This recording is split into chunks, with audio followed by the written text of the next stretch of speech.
Assalamualaikum warahmatullahi wabarakatuh.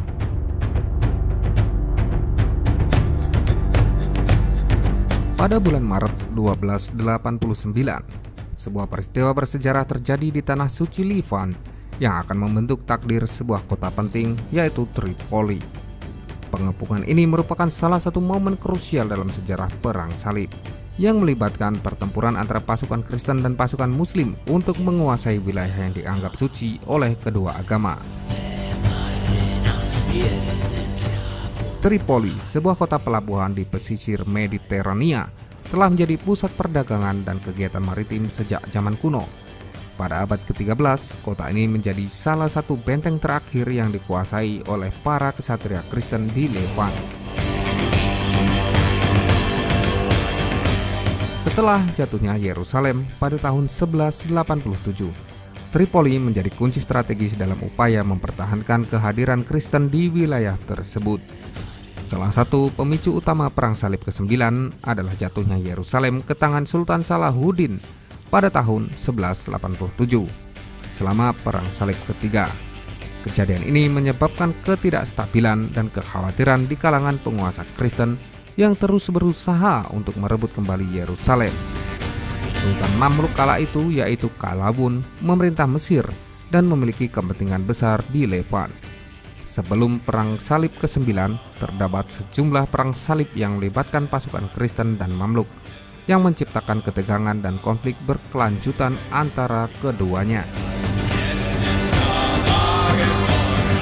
Pemimpin Kristen, terutama Raja Louis ke-9 dari Prancis, memiliki ambisi yang besar untuk merebut kembali Yerusalem dari tangan pasukan Muslim.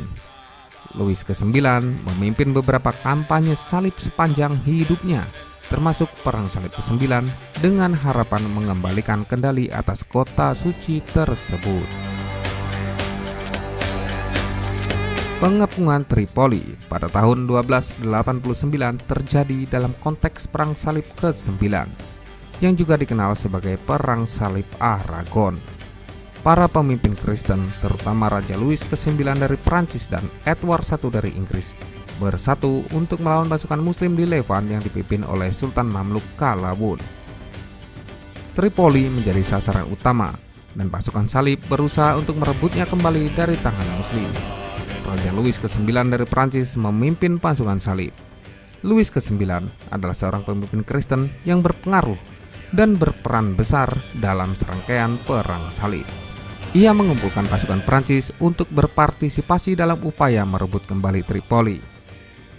Edward I dari Inggris yang dikenal sebagai Edward Sang Penakluk ikut serta dalam Perang Salib ke-9, meskipun perannya mungkin tidak sebesar Louis ke-9. Kehadiran pasukan Inggris memberikan tambahan kekuatan bagi pasukan salib.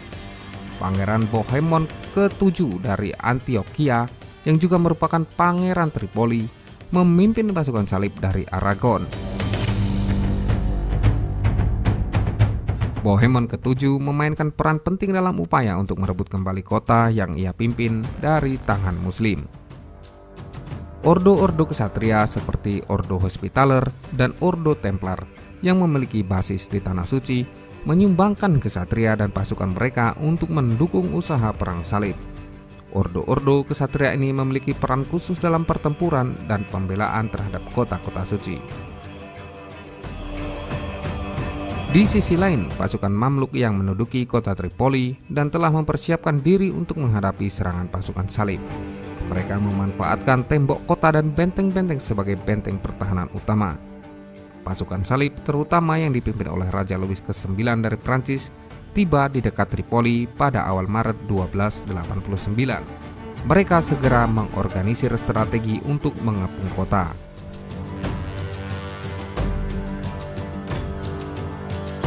Pasukan salib berusaha untuk menyerang tembok dan benteng kota dengan menggunakan berbagai strategi, termasuk penggunaan mesin pengepung seperti tribaset dan mangonel. Mereka juga berusaha mencari kelemahan dalam pertahanan Mamluk.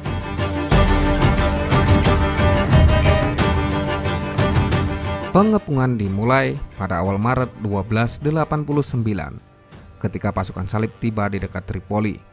Pengepungan ini terbukti sulit karena pasukan Mamluk yang terlatih dengan baik berhasil mempertahankan kota. Pertempuran berkepanjangan terjadi di sekitar tembok kota, dan meskipun pasukan salib mampu membuat beberapa kemajuan awal, pasukan Mamluk berhasil mempertahankan posisi mereka.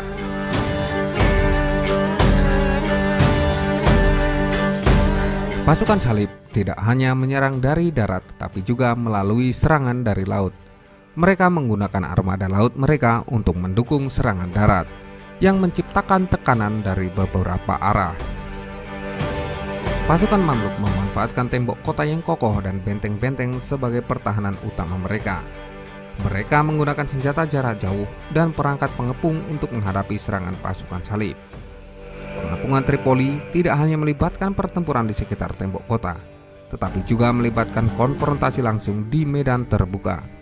Pasukan salib yang sebagian besar terdiri dari pasukan Prancis, Inggris, dan tentara bayaran menghadapi pasukan Mamluk yang terlatih dan berpengalaman di bawah kepemimpinan Sultan Qalawun. Pasukan Mamluk melakukan manuver taktis di dalam kota, menjalankan serangan balik dan mencoba menghancurkan formasi pasukan salib. Mereka juga menerapkan taktik perang gerilya untuk mengakali pasukan salib. Mamluk melancarkan serangan kilat di malam hari atau dari lokasi tersembunyi, menyerang pasukan salib dengan kejutan dan cepat meninggalkan tempat kejadian. Mamluk menggunakan kelompok-kelompok kecil untuk menyerang patroli atau pasukan salib yang terpisah.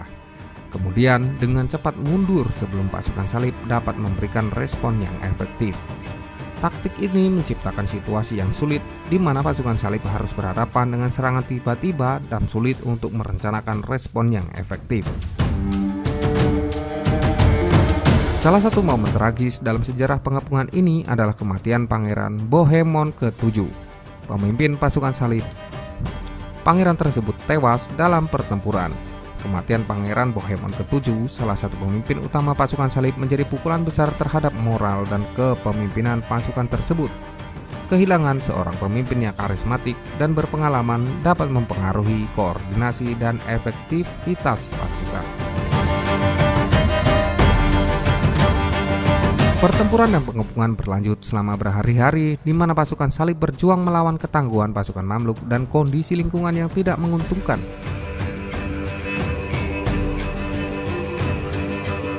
Pada akhir Maret 1289, pasukan Mamluk berhasil mematahkan perlawanan pasukan salib. Kekalahan ini menandai jatuhnya Tripoli ke tangan pasukan Muslim dan mengakhiri era kekuasaan Kristen di wilayah tersebut. Pengepungan Tripoli pada tahun 1289 adalah babak penutup dalam drama panjang Perang Salib. Pertempuran ini melibatkan kekuatan dan ketahanan, tetapi akhirnya melihat kekalahan pasukan salib di tangan pasukan Mamluk yang sangat kuat. Sebagai penutup yang pahit dari upaya panjang untuk merebut kembali tanah suci, pengepungan Tripoli menandai akhir dari dominasi Kristen di Levant dan mengukuhkan kekuasaan Muslim di kawasan tersebut. Peristiwa ini menjadi tonggak sejarah yang menandai pergeseran kekuatan dan perubahan dinamika politik di tanah Levant.